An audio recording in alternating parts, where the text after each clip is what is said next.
L'invité de ce Smart Impact, c'est Florian Benoît. Bonjour, bienvenue. Bonjour, vous êtes merci. le fondateur, dirigeant de Cosmeticar et Cosmetiboat.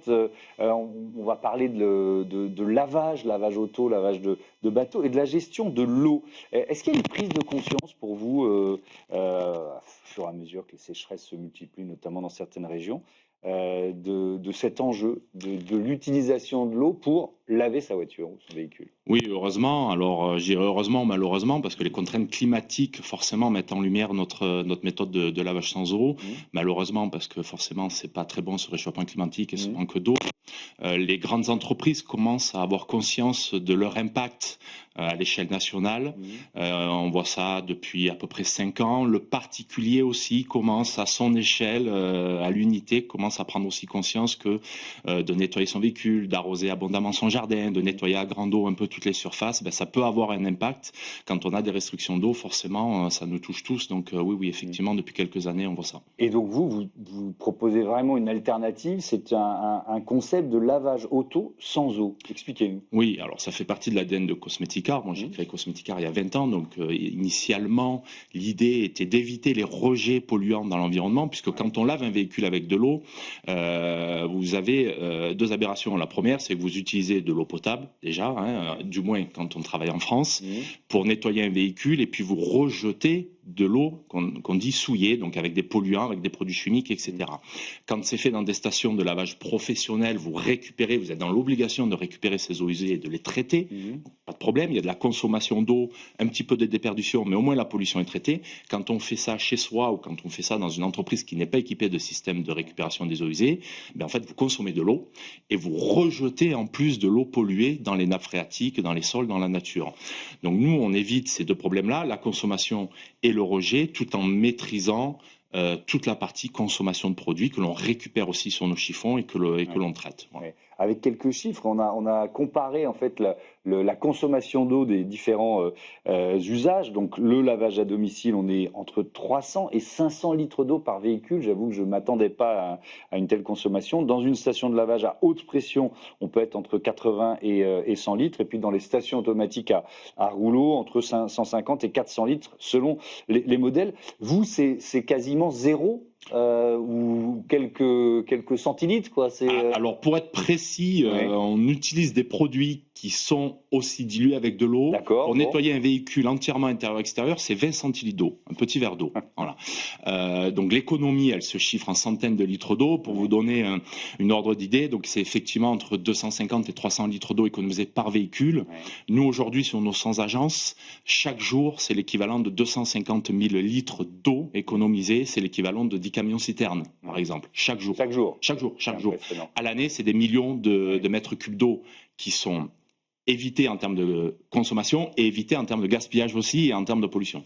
Vous intervenez chez les gens, c'est ça? C'est le principe de Cosmeticar. Tout à fait. On intervient chez les gens, prioritairement une clientèle de professionnels, où on va venir entièrement équipé avec nos unités mobiles. On a des camions qui sont entièrement équipés, nettoyer la flotte de véhicules, que ce soit intérieur, extérieur, pour les entreprises. Alors on va beaucoup plus loin maintenant dans le nettoyage, on en parlera probablement après, mais on fait aussi des inspections visuelles de véhicules, on fait de la désinfection, on va faire de la rénovation, de la remise en état lorsque le véhicule rentre d'un retour de leasing, par exemple.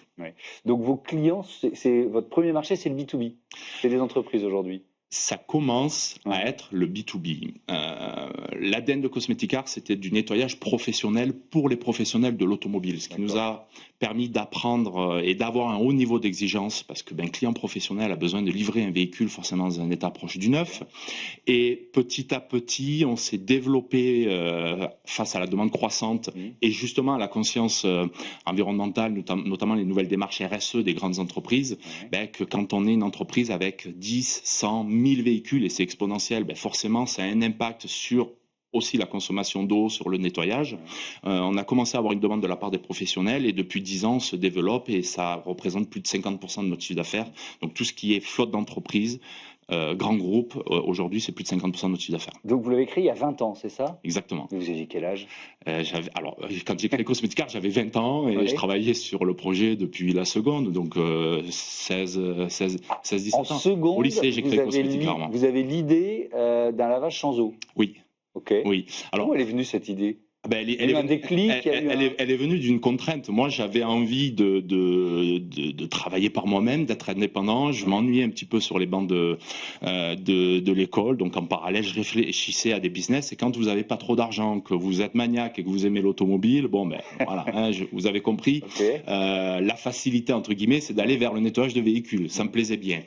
La contrainte, quand on n'a pas d'argent, ben, c'est comment je le fais. Parce que ben, une station de lavage, c'est des centaines de milliers d'euros d'investissement. Et c'est là que je me suis dit, ben, je vais aller avec mes mains, avec mon courage, avec mon savoir-faire, aller nettoyer les véhicules et le faire dans les normes et en respectant les normes. Effectivement, quand on ne récupère pas les eaux usées, ça c'est depuis des années comme ça et depuis 20 ans comme ça, on n'a pas le droit de laver son véhicule sans recycler les eaux. Donc je me suis dit non, l'idée elle est géniale, mais c'est pas possible. Là, je peux pas rester bloqué ici. Et donc forcément, on peut pas laver son véhicule à l'eau. Ben, il faut trouver une méthode sans eau. Voilà. Okay. Et donc j'ai développé ça pendant 3 ans et puis j'ai créé Cosmeticar à 20 ans. Est-ce qu'on vous a regardé de haut ?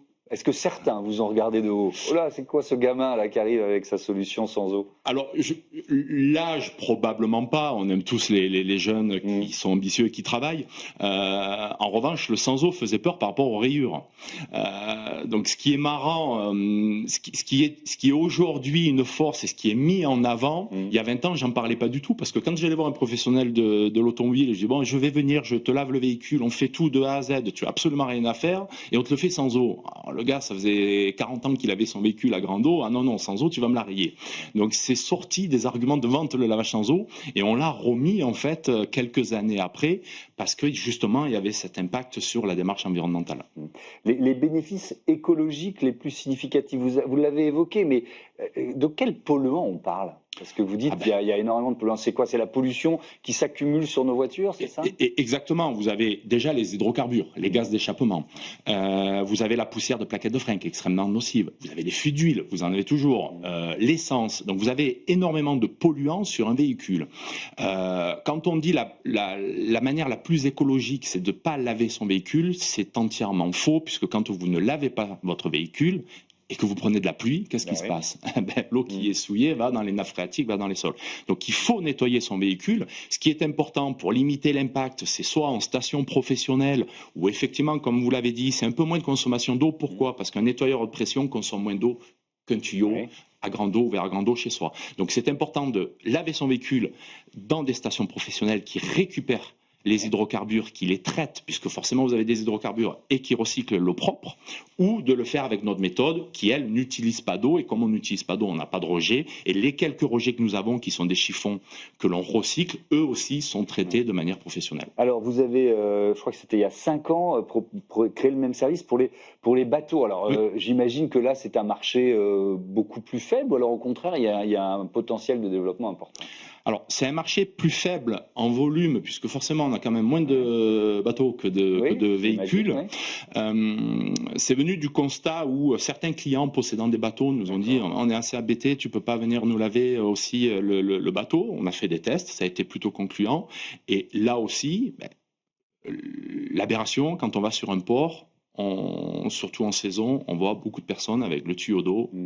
Et là, ça va où ? Ça va plus dans les nappes phréatiques, ça va directement dans la mer. Donc, les solvants, la pollution, etc., directement dans l'eau. Donc, le constat est exactement le même. On a adapté quelques produits à l'environnement marin et on a développé Cosmetibot, donc il y a 5 ans. C'est cette agence en France, comparé aux agences Cosmeticar, ça reste effectivement un marché de niche, mais on y croit beaucoup. Et puis surtout lié aux restrictions d'eau, vous avez depuis 3 ans certains ports qui coupent, qui interdisent l'usage de l'eau pour les plaisanciers. Donc là, nous, on peut continuer à faire nos interventions. Ouais. Alors, vous l'avez dit, vous avez une centaine d'agences de Cosmeticar. C'est un système de franchise, c'est ça ? Oui, tout à fait. On se développe en franchise, ce qui permet d'avoir une couverture nationale tout en ayant un impact local très maîtrisé avec une démarche unifiée. Tous nos franchisés sont formés, utilisent nos produits que l'on fabrique nous-mêmes, ça c'est une particularité. Donc on maîtrise la fabrication et la distribution de nos produits de lavage sans eau. Donc pour nos clients qui font appel à nous sur des marchés au niveau national, la qualité, la prestation, le service, l'utilisation du système de réservation, de reporting de véhicules est le même. Localement, on a une démarche qui est quand même beaucoup plus qualitative parce qu'il y a aussi un impact du franchisé sur son secteur, qui connaît le marché, qui va pouvoir aller mieux maîtriser les petites entreprises. Ouais. Alors vous parliez des différents services complémentaires. Depuis quand et qu'est-ce qu'ils apportent précisément? Alors, initialement, c'est du lavage de véhicules. Ouais. On s'est développé sur des prestations annexes de rénovation. Shampoing intérieur, désinfection intérieure. Alors ça, bien sûr, ou pendant Covid, ça a été aussi mis en avant. On fait de la rénovation de carrosserie, de la rénovation d'optiques de phare, des traitements des surfaces, protection des surfaces. Et depuis 5 ans, on a développé un outil interne d'inspection de véhicules, essentiellement pour nos clients entreprises, où lorsqu'on va faire une intervention, quand on lave un véhicule, humainement, puisque nous, ce sont des personnes qui vont laver le véhicule, on l'inspecte, le véhicule, on le regarde dans le moindre détail, on va regarder la moindre rayure, la moindre coup, la moindre usure anormale. Et donc, on va remonter tout ça sur un logiciel interne que l'on met à disposition de nos clients. Et ça va permettre aux gestionnaires de flotte de pouvoir avoir un suivi en temps réel de leur véhicule et de l'état de leur véhicule. Donc ça, c'est un service annexe qui fonctionne très bien auprès des grandes entreprises. Merci beaucoup, Florian Benoît, et à bientôt sur Bismart for Change. On passe à notre débat, le vélo qui conquiert de nouveaux marchés.